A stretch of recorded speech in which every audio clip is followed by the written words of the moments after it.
Okay, before I officially get into the video and tell you guys what God said about slavery, I'm going to tell you about an experience I had a while back, because I looked into this topic maybe a year or two ago. I've been looking into this topic a long time before God even spoke to me.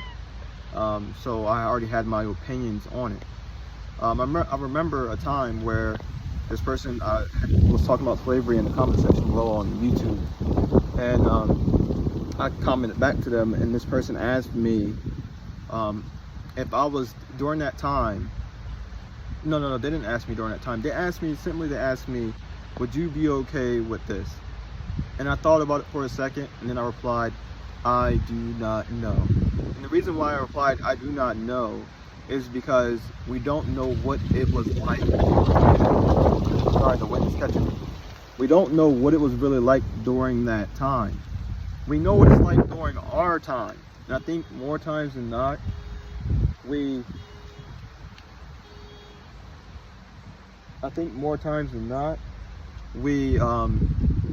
place how things are now on how things are then, and we think that how we view things now is how we should view things then.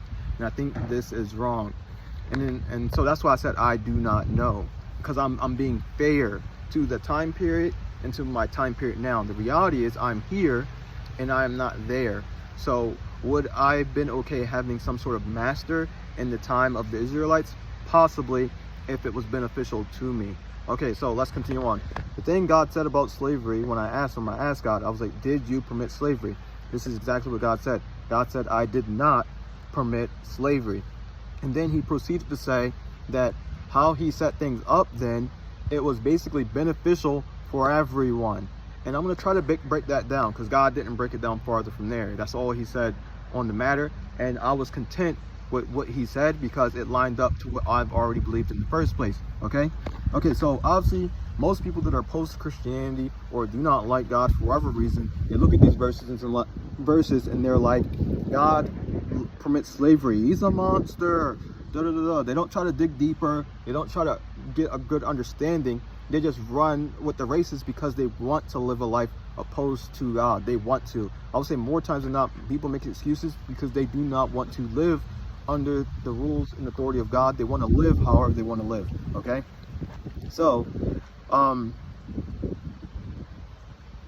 when I started looking into it, I started to realize, after reading the Bible a couple times, that there's several verses. There's 2 verses in Exodus, and I think there's 1 verse in Leviticus, where it talks about, because most people hate when we go to the New Testament, because obviously, you know, Jesus is not about slavery, but in the Old Testament specifically, God talks to the Israelites all the time, and he tells them, do not oppress strangers. Do not, because you were once strangers, right? Or you were once oppressed, right? You were once slaves in Egypt. So y'all remember, the Israelites were enslaved first.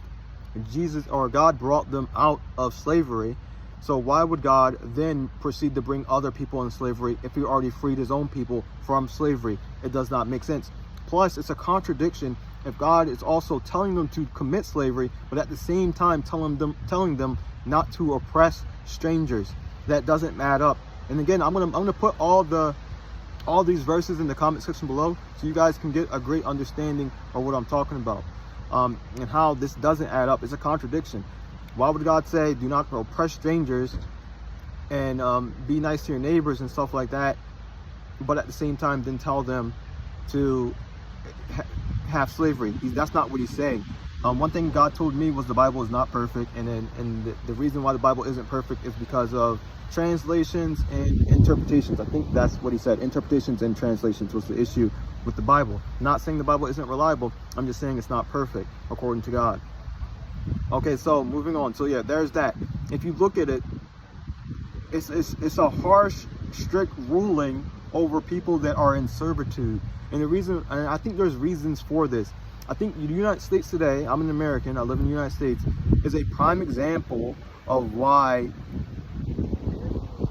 servitude isn't exactly a bad thing, especially if the person governing it is God. Like, I wouldn't want servitude if God wasn't the one behind it. And the reason why is because God is all loving, God is all good, and God is all wise. So I could trust him being my master. I can't trust a human being that doesn't know God or has love in his heart to be my master, okay?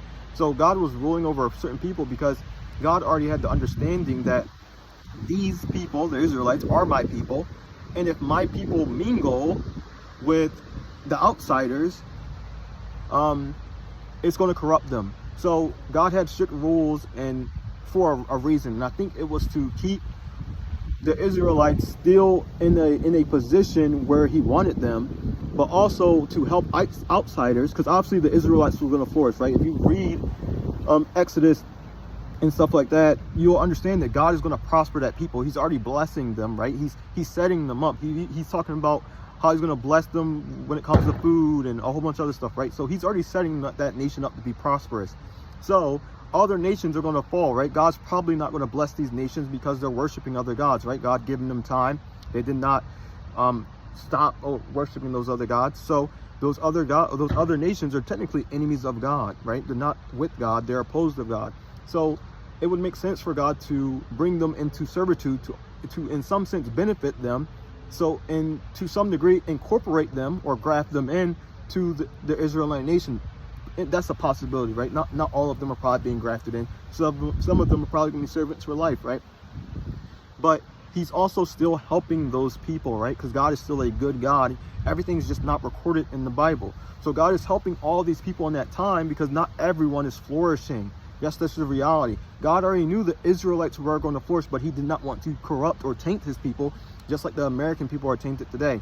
While we have all of these different cultures, we all believe in different things. And this is the main reason why we cannot mingle in America. America is a prime example of why what God did not want, and why he wanted his people focused and to be a particular and type of way. And if he had just let everyone in and let everyone prosper, it'd be just as messy as America is today, and they would be opposed to God. I'll give King Solomon is a prime example of this, a guy who had everything and then forsaken God in his own way by having multiple wives that God did not lead him to do, and they brought in certain traditions and cultures and gods that ended up corrupting him and bringing his downfall. End of the day, if your eyes is not on God, it's only going to bring corruption. Okay, so and this is my thinking, by the way. My thinking is he had to set it up a certain way because certain people are just going to corrupt things.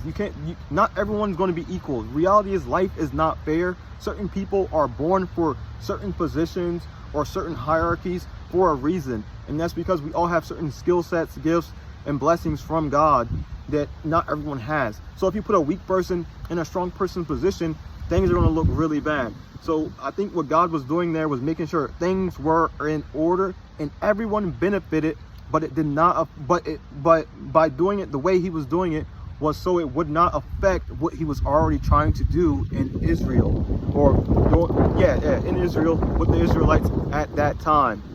Well, it wasn't exactly completely in Israel, right? Well, with the Israelites, you know what I'm saying? He was doing that for a particular reason. You gotta remember, not everyone is of God, and some people are an enemy of God, and God tries to change the heart. Just transition over to the New Testament and how that goes with Jesus Christ and stuff like that. God knows people. God knows what's going on, so he sets things up for a reason. God was making sure his people were good. He wanted his people to be a particular way for a particular reason, and if he had let everyone come in willy-nilly, things would have fell apart, just like when it came down to King Solomon. Look at stuff that happens later with the later generations that eventually deny God or forget about God because they probably weren't taught properly. The generations fell away, and then what happened to the Israelites? They go into captivity. Bad things happen because God is the God of all good things. God gives good things. God is good.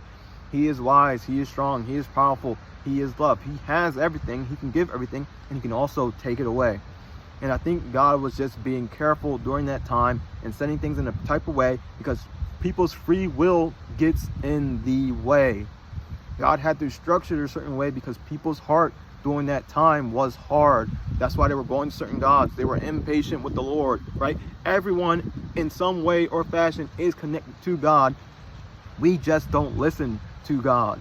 And that's why he has certain people that are more connected or have a particular purpose that he sends to deliver messages to people to get people back on track.